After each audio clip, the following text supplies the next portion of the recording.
O Lar Adventista, capítulo 9. Casamentos proibidos. Casamentos de cristãos com descrentes. Há no mundo cristão uma assombrosa, alarmante indiferença para com os ensinos da Palavra de Deus acerca do casamento de cristãos com descrentes. Muitos que professam amar e temer a Deus preferem seguir a inclinação de seu próprio espírito, em vez de tomarem conselho com a sabedoria infinita. Em uma questão que interessa vitalmente à felicidade e bem-estar de ambas as partes, para este mundo e o porvir, a razão, o juízo e o temor de Deus são postos de parte, permitindo-se que domine o cego impulso, a obstinada determinação. Homens e mulheres de outro modo sensatos e conscienciosos fecham os ouvidos aos conselhos, são surdos aos apelos e rogos de amigos e parentes e dos servos de Deus. A expressão de um aviso ou advertência é considerada impertinente intromissão, e o amigo que é fiel bastante para pronunciar uma admoestação é tratado como inimigo. Tudo isto é como Satanás deseja. Ele tece seu encanto em volta da alma, e esta se torna enfeitiçada, apaixonada. A razão deixa cair as rédeas do domínio próprio sobre o pescoço da concupiscência. A paixão não santificada toma o domínio até que, demasiado tarde, a vítima desperta de uma vida de miséria e escravidão. Não é este um quadro traçado pela imaginação, mas apresentação de fatos. Deus não dá sua sanção a uniões que ele proibiu expressamente. São positivos os mandamentos de Deus. O Senhor ordenou ao Israel antigo que não deveria haver casamentos com pessoas de nações idólatras ao seu redor. Nem te aparentarás com elas, não darás tuas filhas a seus filhos, e não tomarás suas filhas para teus filhos. Deuteronômio capítulo 7, verso 3. É dada a razão para isso. A infinita sabedoria, prevendo o resultado de semelhantes uniões, declara: pois elas fariam desviar teus filhos de mim, para que servissem a outros deuses, e a ira do Senhor se acenderia contra vós e depressa vos consumiria. Deuteronômio 7, verso 4. Porque povo santo és ao Senhor teu Deus. O Senhor teu Deus te escolheu para que lhe fosses o seu próprio povo, de todos os povos que sobre a terra há. Deuteronômio 7, verso 6. No Novo Testamento existem proibições semelhantes acerca do casamento de cristãos com ímpios. O apóstolo Paulo, em sua primeira carta aos Coríntios, declara: a mulher casada está ligada pela lei todo o tempo em que o seu marido vive. Mas se falecer o seu marido, fica livre para casar com quem quiser, contando que seja no Senhor. 1 Coríntios 7, 39. De novo, em sua segunda epístola, escreve: não vos prendais a um jugo desigual com os infiéis, porque que sociedade tem a justiça com a injustiça? E que comunhão tem a luz com as trevas? E que concórdia há entre Cristo e Belial? Ou que parte tem o fiel com o infiel? E que consenso tem o templo de Deus com os ídolos? Porque vós sois o templo do Deus vivente. Como Deus disse: neles habitarei e entre eles andarei. E eu serei o seu Deus e eles serão o meu povo. Pelo que saí do meio deles e apartai-vos, diz o Senhor, e não toqueis nada imundo, e eu vos receberei. E eu serei para vós pai, e vós sereis para mim filhos e filhas, diz o Senhor Todo-Poderoso. 2 Coríntios capítulo 6, versos de 14 a 18. A maldição de Deus repousa sobre muitas das ligações inoportunas e impróprias que se formam nesta época atual. Se a Bíblia deixasse estas questões vaga e imprecisamente, então seria mais desculpável o procedimento que muitos jovens de hoje estão seguindo em suas relações. Mas os reclamos bíblicos não são ordens incompletas, requerem perfeita pureza de pensamento, palavras e atos. Somos gratos a Deus porque sua palavra é uma luz para os nossos pés e porque ninguém precisa errar o caminho do dever. Os jovens devem constituir seu dever, consultar suas páginas e atender a seus conselhos, pois lamentáveis erros são sempre cometidos ao desviar-se de seus preceitos.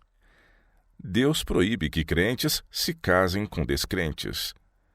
Nunca se deve o povo de Deus aventurar em terrenos proibidos. O casamento entre crentes e descrentes é proibido por Deus. Mas, demasiadas vezes, o coração não convertido segue seus próprios desejos e formam-se uniões matrimoniais não sancionadas por Deus. Por isso, muitos homens e mulheres se acham sem esperança e sem Deus no mundo. Suas nobres aspirações se acham mortas por uma cadeia de circunstâncias e eles estão detidos na rede de Satanás. Os que são dominados pela paixão e os impulsos terão amarga colheita a ceifar nesta vida, e sua direção pode dar em resultado a perda de sua alma. Os que professam a verdade desprezam a vontade de Deus, desposando incrédulos. Perdem-lhe o favor e fazem dura a obra do arrependimento. O incrédulo poderá ser dotado de excelente caráter moral. O fato de que ele ou ela não atendeu às reivindicações de Deus e negligenciou tão grande salvação é razão suficiente para que se não consume tal união. O caráter do incrédulo talvez seja semelhante ao do jovem a quem Jesus dirigiu as palavras: "Ainda te falta uma coisa", Lucas 18, 22. Aquilo era coisa necessária. O exemplo de Salomão. Há homens pobres e obscuros, cuja vida Deus aceitaria e tornaria cheia de utilidade na terra e de glória no céu. Mas Satanás está operando persistentemente para derrotar seus desígnios e arrastá-los à perdição, mediante o casamento com pessoas cujo caráter é de tal natureza que eles como que se lançam diretamente atravessados na estrada da vida. Bem poucos saem vitoriosos desse emaranhado. Satanás bem sabia os resultados que se seguiriam à obediência, e durante os primeiros anos do reinado de Salomão, anos gloriosos por causa da sabedoria, beneficência e retidão do rei, ele procurou introduzir influências que haviam de desarraigar traiçoeiramente a lealdade de Salomão aos princípios e fazê-lo separar-se de Deus. E que o inimigo foi bem sucedido nesse esforço, sabemos pelo relato. E Salomão se aparentou com Faraó, rei do Egito, e tomou a filha de Faraó e a trouxe à cidade de Davi. 1 Reis, capítulo 3, verso 1. Formando concerto com uma nação pagã e selando o pacto pelo casamento com uma princesa idólatra, rejeitou Salomão temerariamente as sábias providências que Deus fizera para manter a pureza de seu povo. A esperança de que essa esposa egípcia se convertesse não foi senão uma fraca desculpa ao pecado. Em violação de um positivo mandamento de permanecer separado de outras nações, o rei uniu sua força com o braço da carne. Por algum tempo, em sua compassiva misericórdia, Deus dominou esse terrível erro. A mulher de Salomão se converteu, e o rei, por uma sábia liderança, poderia ter feito muito para combater as forças do mal que sua imprudência pusera em operação. Salomão começou, porém, a perder de vista a fonte de seu poder e glória. A inclinação tomou ascendência sobre a razão. À medida que crescia sua confiança em si mesmo, ele procurou cumprir os desígnios do Senhor ao seu modo. Muitos professos cristãos pensam como Salomão, que podem se unir com os descrentes porque sua influência sobre os que se acham no erro será benéfica. Mas muitas vezes eles próprios, enredados e vencidos, cedem sua fé sagrada, sacrificam os princípios e separam-se de Deus. Um passo em falso induz a outro, até que afinal eles se colocam onde não podem esperar romper as cadeias que os prendem. A desculpa é favorável à religião. Alega-se por vezes que o incrédulo é favorável à religião, e é tudo quanto se poderia desejar para um companheiro, a não ser uma coisa: não ser cristão. Se bem que o melhor discernimento do crente lhe sugira ser inconveniente unir-se para toda a vida com uma pessoa que não partilha da fé, todavia, em 9 casos em cada 10, triunfa a inclinação.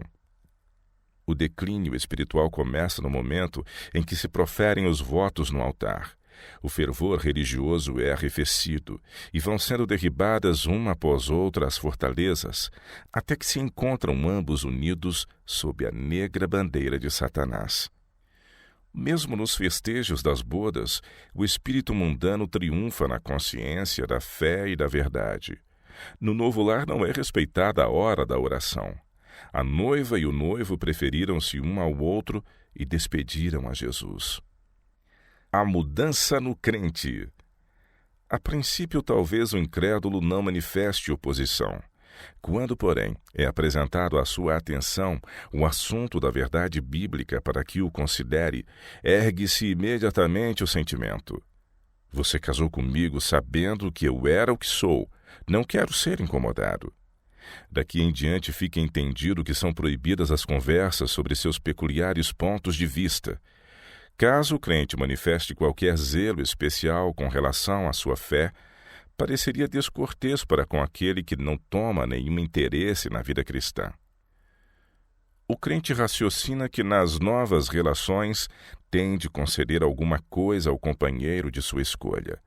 São patrocinados entretenimentos sociais mundanos, a princípio com grande relutância de sentimentos por parte do crente ao fazer isto, mas depois o interesse na verdade vai se tornando cada vez menor, e a fé se transforma em dúvida e incredulidade. Ninguém haveria suspeitado que aquele outrora firme e consciencioso crente e consagrado seguidor de Cristo pudesse se tornar um dia duvidoso, vacilante, como agora é. Oh, a mudança operada por aquele casamento imprudente! Coisa perigosa é formar uma aliança mundana. Bem sabe Satanás que o momento que testemunha um enlace de muitos rapazes e moças põe um ponto final em sua história religiosa, em sua utilidade nesse sentido. Acham-se perdidos para Cristo. Poderão por algum tempo fazer um esforço para viver a vida cristã. Todos esses esforços, no entanto, são feitos contra a decidida corrente em sentido contrário. Outrora era para eles um privilégio e prazer falar acerca de sua fé e esperança. Chegam, porém, a relutar para mencionar tal assunto, sabendo que aquele com quem uniram o destino não tem nenhum interesse no mesmo. Em consequência, perece no coração a fé na preciosa verdade e Satanás tece perigosamente em torno deles uma rede de dúvida. Arriscar o céu. Andarão dois juntos se não estiverem de acordo? Amós, capítulo 3, verso 3. Também vos digo que se dois de vós concordarem na terra acerca de qualquer coisa que pedirem, isso lhes será feito por meu Pai que está nos céus. Mateus 18, 19. Quão estranho, porém, o que se nos depara. Enquanto um daqueles que se acham tão estreitamente unidos está empenhado em devoção, o outro vive indiferente e descuidoso, ao passo que um busca o caminho da vida eterna, o outro segue a estrada larga que conduz à morte. Centenas de pessoas têm sacrificado a Cristo e ao céu em consequência de haverem desposado um não convertido. Acaso pode ser que o amor e o companheirismo com Cristo seja de tão pouco valor para eles que preferiram a companhia de pobres mortais? É o céu tão pouco estimado que estejam dispostos a arriscar sua vida por alguém que não sente amor algum para com o precioso Salvador? Unir-te ao incrédulo é colocar-te no terreno de Satanás. Ofendes o Espírito de Deus e perdes sua proteção. Pode sujeitar-se a tão terríveis desvantagens na peleja da batalha pela vida eterna? Pergunta-te a ti mesma: não desviará um marido descrente os meus pensamentos de Jesus? Ele é amante dos prazeres mais do que amante de Deus. Não me levará a apreciar as coisas de que gosta? O caminho para a vida eterna é íngreme e áspero. Não tomes sobre ti fardos além dos necessários, que retardam teu progresso. Um lar sem sombras. O coração anela o amor humano, mas esse amor não é bastante forte ou bastante puro ou precioso bastante para suprir o lugar do amor de Jesus. Unicamente em seu Salvador pode a esposa encontrar sabedoria, força e graça para enfrentar os cuidados, responsabilidades e tristezas da vida. deve constituí-lo sua força e guia. Que a mulher se entregue a Cristo antes de se entregar a qualquer amigo terreno, e não assuma qualquer relação que entre em atrito com isso. Os que encontram a verdadeira felicidade precisam da bênção dos céus sobre tudo que possuem e fazem. É a desobediência a Deus que enche de miséria a tantos corações e lares. Minha irmã, a menos que desejes ter um lar de onde nunca se levantem as sombras, não te unas com um homem que é inimigo de Deus. O raciocínio do cristão. Que deve fazer todo crente quando levado a essa posição difícil para a solidez dos princípios religiosos? Com firmeza digna de imitação, ele deve dizer francamente: sou um cristão consciencioso. Creio que o 7º dia da semana é o sábado bíblico. Nossa fé e princípios são tão diversos que levam a direções opostas. Não nos é possível ser felizes juntos, pois se prossigo em adquirir mais perfeito conhecimento da vontade de Deus, me tornarei mais e mais diferente do mundo, e mais me assemelharei a Cristo. Se você continua a não ver nenhuma beleza em Jesus, nenhuma atração na verdade, amará um mundo que eu não posso amar, ao passo que eu me deleitarei nas coisas de Deus, a que você não pode ter amor. As coisas espirituais discernem-se espiritualmente.